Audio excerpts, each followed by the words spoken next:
This channel does not promote any violent, harmful, or illegal activities. All content provided by this channel is meant for an educational purpose only. School service পরীক্ষায় সেরা সাফল্য মানে oxygen books SSC gateway series. তো একটা যেটা বেরিয়েছে সেটা একটা ভাঁওতাবাজি। সুপ্রিম কোর্ট যে বলেছিল অযোগ্য ক্যান্ডিডেটদের নাম প্রকাশ করতে হবে, সব অযোগ্য ক্যান্ডিডেট নাম এরা প্রকাশ করেনি। কারণ কত রকমের অযোগ্যতা ছিল। একটা হচ্ছে ওএমআর শিটে পেয়েছে 3, করে দিয়েছে 53, এই একটা লোক ছিল। একদল ছিল পরীক্ষাতেই বসেনি। লক্ষ্য যখন স্কুল সার্ভিস, সঙ্গে আছে গেটওয়ে সিরিজ, অক্সিজোন বুকস, অথচ তাদের নাম চলে এসেছিল। একদল ছিল যারা লিস্ট এক্সপায়ারের পরে যাদেরকে রেকমেন্ড করে অ্যাপয়েন্টমেন্ট লেটার দিয়ে দেওয়া হয়েছে। একটা আশ্চর্য ঘটনা ছিল যে কজনকে স্কুল সার্ভিস কমিশন রেকমেন্ড করেছিল তার চেয়ে অনেক বেশি চাকরি দিয়ে দিয়েছিল মধ্যশিক্ষা পর্ষদ। কারণ চাকরি দেওয়ার লাস্ট অ্যাপয়েন্টমেন্ট লেটার দেওয়ার কথা মধ্যশিক্ষা পর্ষদের। এটা হলো কী করে? এইসবের কোনো, এই তালিকা থেকে এইসবের কোনো চিহ্ন খুঁজে পাওয়া যাচ্ছে না, কোনো চিহ্ন নেই। এমনকি যে চিহ্ন থাকতে পারত কোন স্কুলে এরা কাজ করত সেটাও উধাও করে দেওয়া হয়েছে, সেটাও দেওয়া হয়নি। অর্থাৎ সুপ্রিম কোর্ট যে স্বচ্ছতার জন্যে, পাবলিক ডোমেইনে পুরো ব্যাপারটা আনার জন্যে যে নির্দেশটা দিয়েছিল সেই নির্দেশটা অক্ষরে অক্ষরে অমান্য করা হয়েছে। মান্যতা তো দেওয়াই হয়নি, অমান্য করা হয়েছে।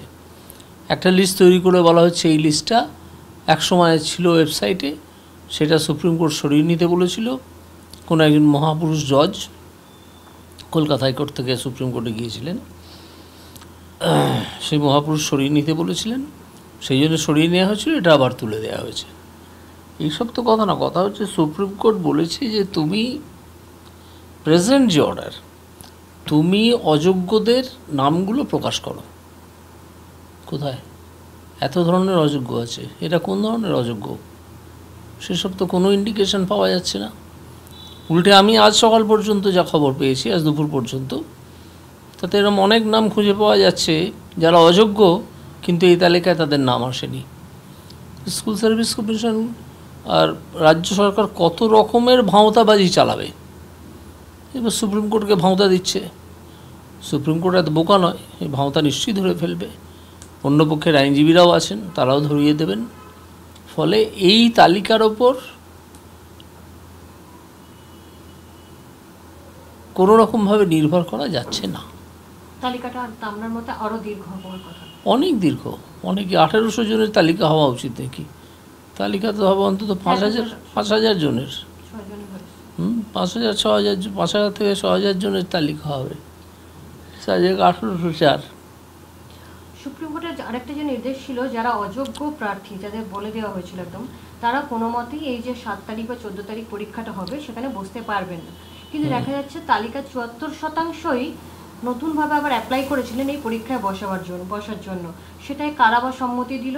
এবং সবথেকে বড় কথা হচ্ছে, কেন বারবার শাসক দল এই তালিকার যারা অযোগ্য, যারা তাদের বাঁচানোর জন্য মরিয়া হয়ে যাচ্ছে? দেখুন, এটা সম্মতি দেওয়ার ব্যাপার না। যারা অযোগ্য তারা দেখেছেন একটা অ্যাডভার্টাইজমেন্ট বেরিয়েছে, তাদের অ্যাপ্লাই করেছে, ঠিক আছে। তাদের এতটাই দুঃসাহস যে তারা সুপ্রিম কোর্টের অর্ডার ভায়োলেট করতে চেষ্টা করেছে এবং করেছে, সে তার জন্য পরে যা হবে হবে। আপাতত স্কুল সার্ভিস কমিশন বলেছে যে আমি এদের মধ্যে অনেকের অ্যাডমিট কার্ড বাতিল করেছি। এখন কথা হচ্ছে যে রাজ্য সরকার কেন বারে বারে এই ধরনের একটা কাজ করছে, যাতে স্পষ্ট হয়ে উঠছে, এখন তো আরও স্পষ্ট, যে যারা যোগ্য নয় তাদেরকে আড়াল করে এই পরীক্ষার মধ্যে দিয়ে আবার তাদেরকে একটা সুযোগ করে দেওয়া চাকরি পাওয়ার। এবং আমার ধারণা এই যে পরীক্ষা হতে যাচ্ছে, এই পরীক্ষাতেও যথেষ্ট দুর্নীতি হবে। তাই আমার প্রস্তাব, যারা এই মামলা করছেন তাদের কাছে আমি আপনাদের মাধ্যমে পৌঁছে দিতে চাইছি আমার প্রস্তাব যে এই পরীক্ষার আসল কাজ অর্থাৎ ওএমআর শিট সরবরাহ করা এক্সামিনেশন হলে এবং তারপর সেটা সংগ্রহ করে আলাদা সিল কভারে এটা রিড করা, এই কাজটা, এই পার্টিকুলার কাজটা এটা অন্য কোনো অথরিটিকে দিয়ে করিয়ে নেওয়া, এটা স্কুল সার্ভিস কমিশনের হাতে রাখার কোনো কারণ আমি দেখছি না। কারণ তাদের বিশ্বাসযোগ্যতা একেবারে শূন্যের নিচেও যদি কিছু থাকে সেখানে গিয়ে ঠেকেছে।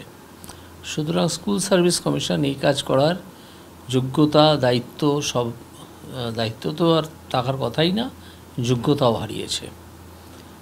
তো এটা আশা করি সুপ্রিম কোর্ট বিবেচনা করে দেখবেন।